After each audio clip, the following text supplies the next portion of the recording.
తర్వాత టీడీపీ ఉన్నా మొన్నటిదాకా బీఆర్ఎస్ ఉన్నా ఎవరున్నా పారిశ్రామికవేత్తలకు ప్రైవేట్ పెట్టుబడులకు స్వాగతం పలకడం అనేది ఒక ఆనవాయితీగా వస్తూ ఉన్నది. అయితే 10 ఏళ్ళు మేము ప్రభుత్వంలో ఉన్నప్పుడు మా దగ్గరికి చాలామంది వచ్చారు. అందులో కొంతమంది బ్రోకర్లు ఉన్నారు, కొంతమంది పారిశ్రామికవేత్తలు ఉంటారు. వాళ్ళు వచ్చి ఏం చెప్తారంటే, సార్ హైదరాబాద్లో మాకు విలువైన భూములు ఉన్నాయి, నాకు నాచారంలో ఒక 10 ఎకరాల భూమి ఉంది, గతంలో ప్రభుత్వమే కేటాయించింది, నేను అక్కడ పరిశ్రమ కూడా ఒక 10 ఏళ్ళు నడిపిన, కానీ ఇప్పుడు పరిశ్రమ మూతపడిపోయింది, ఇప్పుడు ఆ 10 ఎకరాలు నేను ఏమైనా చేద్దామంటే నాకు మరి అది పారిశ్రామిక జోన్లో ఉంది, అక్కడ నేను అపార్ట్మెంట్లు కట్టుకుంటా, నాకు పర్మిషన్ ఇయ్యి అని చెప్పి కొంతమంది బ్రోకర్లు వచ్చారు. వచ్చి నేను చాలా నిర్ద్వందంగా చెప్పిన, అది ప్రజల సొమ్ము, ప్రభుత్వం ఇచ్చిన భూమి అంటే అది ప్రజల సొమ్ము, నీకు అడ్డికి పావు షేర్ ఇచ్చిండ్రు, చాలా తక్కువ రేటుకు త్రోవే ప్రైస్కి నీకు ఇచ్చిండ్రు, ఇస్తే నువ్వు దాంట్లో పరిశ్రమ నడపాలా, ఉపాధి కల్పించాలా, కల్పించినావు కాబట్టి కొంత నడిపినావు కాబట్టి నీకు సేల్ డీడ్ కూడా ఇచ్చేసింది గవర్నమెంట్. కానీ ఇవాళ నువ్వు అపార్ట్మెంట్లు కట్టుకొని మొత్తం డబ్బులు నువ్వే మింగుతా అంటే అది చాలా తప్పు.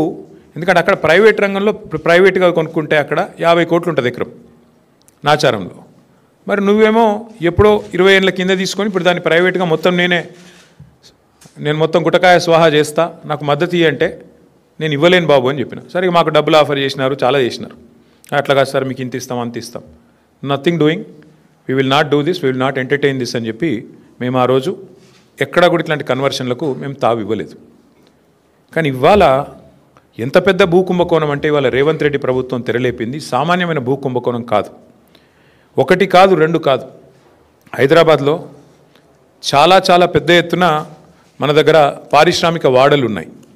ఉదాహరణకి హైదరాబాద్ నడిబొడ్డున అజామాబాద్ ఇండస్ట్రియల్ ఏరియా ఉంటుంది, పక్కనే బాలానగర్, కూకట్పల్లి, జీడిమెట్ల, నాచారం, మల్లాపూర్, ఇంకా చాలా ఉన్నాయి చుట్టూ పారిశ్రామిక వాడలు హైదరాబాద్లో ఓఆర్ఆర్ లోపల బోలెడు ఉన్నాయి.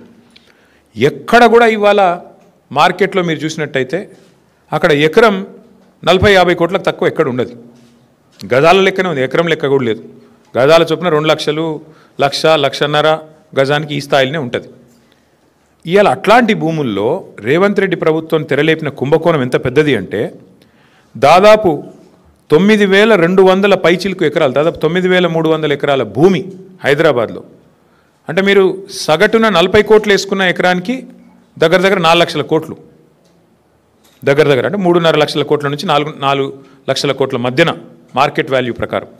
లేదు 50 కోట్లు వేసుకున్నారనుకో సగటున దగ్గర 5 లక్షల కోట్ల విలువ చేసే ఆస్తిని, అందులో మరి ఇవాళ ఆయన అనుయాయులకు, ఆయన వందిమాగదులకు, ఆయన బామ్మర్దులకు, ఆయన తమ్ముళ్లకు, ఆయన చుట్టూ ఉండే బ్రోకర్లకు ఇవాళ ఒప్పందాలు కుదిరించి ఒక అతిపెద్ద భూ కుంభకోణానికి రేవంత్ రెడ్డి ప్రభుత్వం మొన్న జరిగిన కేబినెట్ సమావేశంలో తెరలేపింది.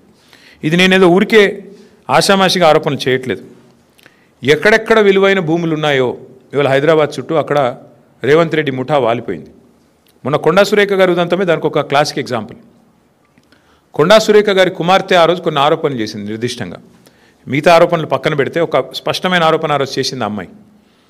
మంచిరేవులలో ఒక భూమి ఉంది, ఆ భూమిలో రేవంత్ రెడ్డి గారి బ్రదర్ కన్నుబడ్డది, అందుకే ముఖ్యమంత్రి గారు జపాన్లో ఉంటే కూడా మేము అక్కడ ఆ భూమి కాడికి పోయేందుకు ఎండోమెంట్స్ రోడ్డు పర్మిషన్ ఇస్తే, ఎండోమెంట్స్ వాళ్ళు ఉన్న భూమిలోకి వెళ్ళి రోడ్డు పర్మిషన్ ఇస్తే ముఖ్యమంత్రి గారు జపాన్లో ఉండి కూడా ఆ ఫైల్ తెప్పించుకొని ఆపేసిండు.